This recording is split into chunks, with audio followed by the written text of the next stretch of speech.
ಇನ್ನು ಡಾಕ್ಟರ್ ಶ್ರೇಯಸ್ ಅವರೇ, ನೀವು ನಿಮ್ಮ ಇನ್ಸ್ಪೈರ್ ಅಬ್ರಾಡ್ ಎಜುಕೇಷನ್ ಸೊಲ್ಯೂಷನ್ಸ್ ಮುಖಾಂತರ ವಿದ್ಯಾರ್ಥಿಗಳು ಇಲ್ಲಿಂದ ಅಲ್ಲಿಗೆ ಅಡ್ಮಿಷನ್ ಆಗಿ ಆ್ಯಂಡ್ ಅಲ್ಲಿನ ಅವ್ರ ಕಂಪ್ಲೀಟ್ ಅಕಾಡೆಮಿಕ್ಸಲ್ಲಿ ಅವ್ರ ಪ್ರೋಗ್ರೆಸ್ ಹೇಗಿರುತ್ತೆ, ಅವ್ರು ಉಳ್ಕೊಳ್ಳೋ ವ್ಯವಸ್ಥೆ ಆಗಿರಬಹುದು, ಲ್ಯಾಂಗ್ವೇಜ್ ಬ್ಯಾರಿಯರ್ಸು, ಪ್ರತಿಯೊಂದನ್ನು ಕೂಡ ನೋಡ್ಕೋತೀರಿ.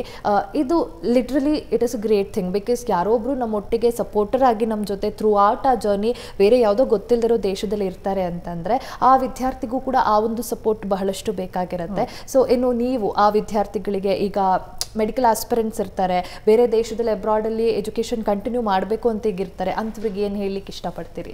ರೀಸನ್ ಏನಂತಂದರೆ, ನಾನು ಇಂಡಿಯಾದಲ್ಲೇ MBBS ಮಾಡಬೇಕಂತ ಆಸೆ ಇತ್ತು. ಏಕಂತಂದರೆ ನಂದು ಕಂಫರ್ಟ್ ಝೋನ್ ಇತ್ತು. ಅಂದರೆ ಫ್ಯಾಮಿಲಿ ಆಗಿರಲಿ, ಫ್ರೆಂಡ್ಸ್ ಆಗಿರಲಿ, ಇಲ್ಲಾಂದರೆ ಒಂದು ಕಮ್ಯುನಿಟಿ, ಗೊತ್ತಿರೋ ಕಮ್ಯುನಿಟಿ ಜೊತೆಗೆ ಓದೋದಂದರೆ ಲೈಕ್ ಇದೊಂದು ಕಂಫರ್ಟ್ ಝೋನ್ ನಂಗಿತ್ತು. ಸೊ ಆದರೆ ಡ್ಯೂ ಟು ಹೈ ಕಾಂಪಿಟೆನ್ಸಿಯಿಂದ ನನಗೆ ಇಂಡಿಯಾದಲ್ಲಿ ಸೀಟ್ ಸಿಕ್ಕಿಲ್ಲ. ಸೊ ಆವಾಗ ನಾನು ಅಬ್ರಾಡಲ್ಲಿ MBBSನ ಆಪ್ಟ್ ಮಾಡಿಕೊಂಡು ಅಲ್ಲಿ ಗ್ರ್ಯಾಜುಯೇಟ್ ಆಗಿ ಇವಾಗ ನಾನು ನಿಮ್ಮ ಮುಂದೆ ಕೂತ್ಕೊಂಡಿದ್ದೀನಿ. ಸೊ ಇದು ಅಪ್ಕಮಿಂಗ್ ನಮ್ಮ ಜೂನಿಯರ್ಸ್ಗೆ ಏನು ಹೇಳೋಕ್ಕೆ ಇಷ್ಟಪಡ್ತೀನಿ ಅಂತಂದರೆ, ನೀವು once you come out of comfort zone, ಆವಾಗ ನಿಮ್ಮ ಗೋಲ್ನ ಅಚೀವ್ ಮಾಡೋಕ್ಕೆ ಸಾಧ್ಯ ಆಗುತ್ತೆ ಅಂತ ಹೇಳ್ತೀನಿ.